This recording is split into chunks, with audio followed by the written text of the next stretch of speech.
നിങ്ങളുടെ ഇഷ്ട പരമ്പരകൾ എക്സ്ക്ലൂസീവായി സൺ നെക്സ്റ്റ് ആപ്പിലൂടെ തികച്ചും ഫ്രീ ആയി ഇപ്പോഴേ ആപ്പ് ഡൗൺലോഡ് ചെയ്യൂ. ഞാൻ പിന്നെ എന്ത് ചെയ്യണം? നോക്കി നിൽക്കാൻ പറ്റുമോ? നോക്കി നിൽക്കണേ, പറയാൻ തലയും കുത്തി നിൽക്കേ. നിന്നോടുള്ള സ്നേഹം കൊണ്ടൊന്നും അല്ല. നീ എന്റെ വീട്ടിൽ താമസിക്കുമ്പോ അത് എനിക്കൂടി ബാധകമാണല്ലോ. എന്താടാ തുറച്ചു നോക്കുന്നേ? ഞാൻ പറയുന്ന കേട്ട് മര്യാദയ്ക്ക് ഇവിടെ ജീവിക്കാമെങ്കിൽ ആയിക്കോ. അല്ലാതെ നിന്റെ തോന്നിയാസം ഇനി മേലിൽ ഇവിടെ നടക്കില്ല.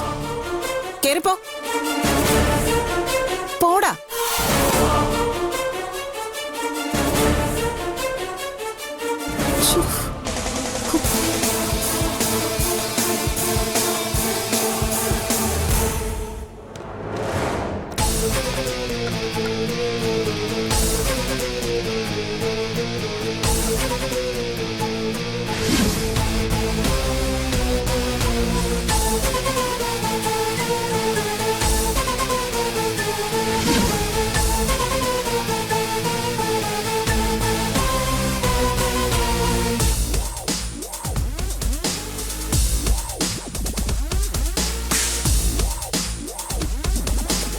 ഏട്ടാ, എന്താടാ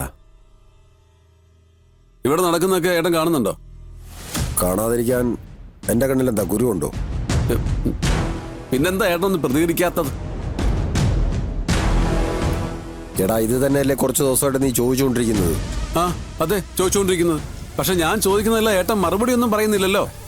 എടാ, ഞാൻ ചെയ്യുന്ന കണ്ടിട്ട് മനസ്സിലാകാത്ത നിനക്ക് പിന്നെന്ത് പറഞ്ഞിട്ട് വല്ല കാര്യമുണ്ടോ? ഏട്ടൻ എന്തോ ചെയ്തെന്നാ? അവളുമാര് പറയുന്നതൊക്കെ അക്ഷരം പ്രതി അങ്ങ് അനുസരിക്കാന്നല്ലാതെ.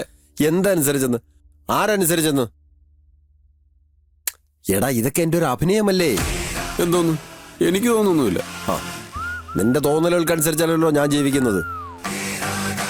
ഞാൻ എന്തെങ്കിലും കാര്യം ചെയ്യുന്നുണ്ടെങ്കിൽ അത് നോക്കിയും കണ്ടുമായിരിക്കും. ശരി, സമ്മതിച്ചു. എല്ലാ ഏട്ടൻ ചെയ്യുന്നത് നോക്കിയും കണ്ടുമൊക്കെ തന്നെ. എന്നിട്ടാണോ സ്വന്തം ആത്മാഭിമാനം പണയം പെടുത്തി അവളുമാരെ തോൽപ്പിക്കാൻ ഈ വൃത്തികെട്ട പണി കാണിക്കുന്നത്? വൃത്തികെട്ട പണിയോ? എന്ത്? ഈ ഡാൻസ് അല്ല എന്തുവാ? ഓ, അതാണോ? ആ അതെ, അത് തന്നെ. കുടുംബത്തിൽ പറഞ്ഞ് ഏതെങ്കിലും ആണുങ്ങൾ ഈ പണി കാണിക്കോ? അതും ഈ പ്രായത്തിൽ. കുടുംബത്തിൽ പറഞ്ഞോണ്ടാ ഞാൻ ഈ പണിക്കിറങ്ങിയത്. കുടുംബം നഷ്ടപ്പെടാതിരിക്കാനാ ഞാൻ ഈ കഷ്ടപ്പെടുന്നത്. മനസ്സിലായില്ല? മനസ്സിലാവില്ല. അല്ലെങ്കിലും വിശ്വനാഥന്റെ വേദനയൊന്നും ആർക്കും മനസ്സിലാവില്ല. ഞാൻ ഈ കാട്ടിക്കൂട്ടുന്നതൊക്കെ എനിക്ക് ഭ്രാന്തുണ്ടായിട്ടില്ല. തോറ്റുപോകാതിരിക്കാനാ, തോൽപ്പിക്കാനാ. നീ ഇപ്പൊ പറഞ്ഞില്ലേ ആണത്തം, മാണിക്യമംഗലത്തെ വിശ്വനാഥന്റെ ആണത്തം. അത് സംരക്ഷിക്കാനാ ഞാൻ ഈ പെടാപ്പാടൊക്കെ പെടുന്നത്.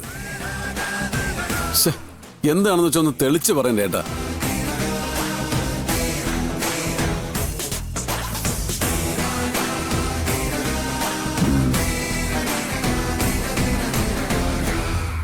ഞാനൊരു വല്ലാത്ത കുരുക്കിപ്പെട്ടിരിക്കുവാടാ.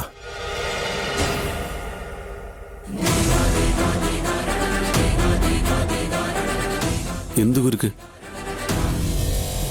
ഈ ഡാൻസ് പഠിക്കല് ഒരു മത്സര പരീക്ഷയാടാ. കാവേരി എനിക്ക് തന്ന 8ന്റെ പണിയാ. ഏട്ടൻ എന്തായി പറയുന്നേ? ഈ ടിവിയിലൊക്കെ റിയാലിറ്റി ഷോ കാണിക്കൂലേ, നമുക്കോരോ ടാസ്ക് തരുന്നത്. ഇതും അതുപോലത്തെ ഒരു പരിപാടിയാ. ഒരു മാസത്തിനുള്ളിൽ ഈ ടാസ്കിൽ ഞാൻ ജയിച്ച 1500 കോടി എനിക്ക് സ്വന്തം. അല്ല, നമുക്ക് സ്വന്തം.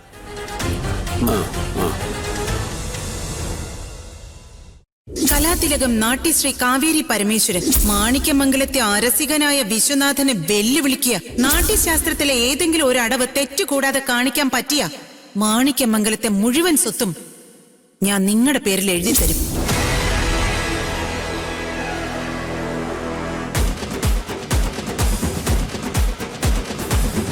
അപ്പൊ അങ്ങനെയാണ് കാര്യങ്ങളൊക്കെ കിടപ്പോശം അല്ലേ?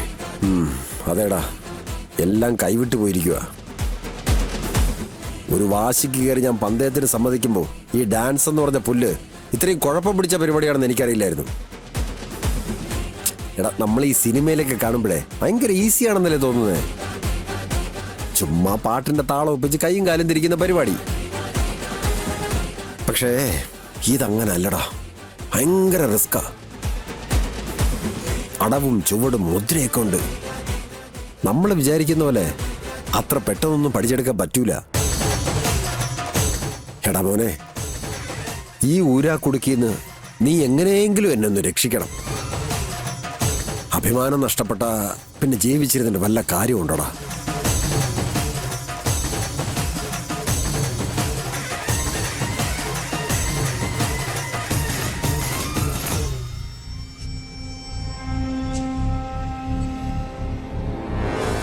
ഏട്ടൻ വിഷമിക്കാതെ, എല്ലാത്തിനും നമുക്ക് വഴിയുണ്ടാക്കാം.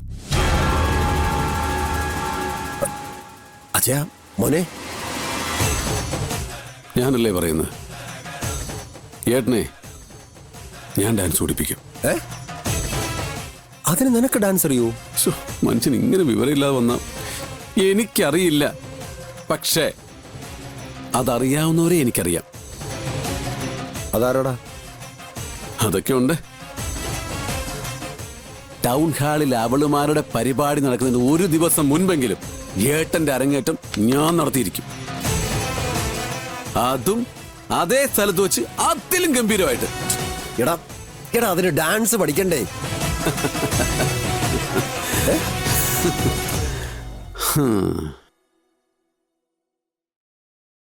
അതിനല്ലേ നാട്യഭൂഷണം നാഗവല്ലി.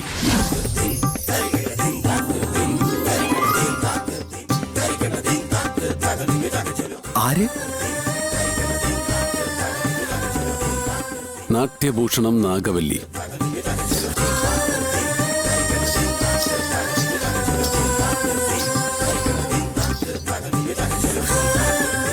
നാട്യശാസ്ത്രം അരച്ചു കലക്കി കുടിച്ച നാഗസുന്ദരി.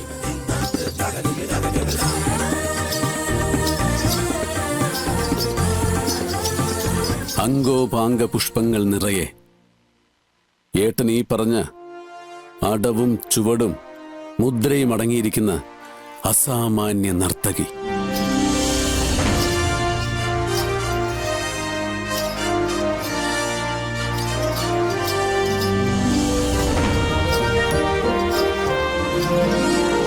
പരമശിവനെ പോലെ, പ്രഭുദേവയെ പോലെ, മൈക്കിൾ ജാക്സനെ പോലെ, അമ്പിളി ദേവിയെ പോലെ ഈ മാണിക്യമംഗലത്ത് വിശ്വനാഥൻ നൃത്തം ചെയ്ത് തകർക്കുന്നത് ഞാൻ കാണിച്ചു തരാം.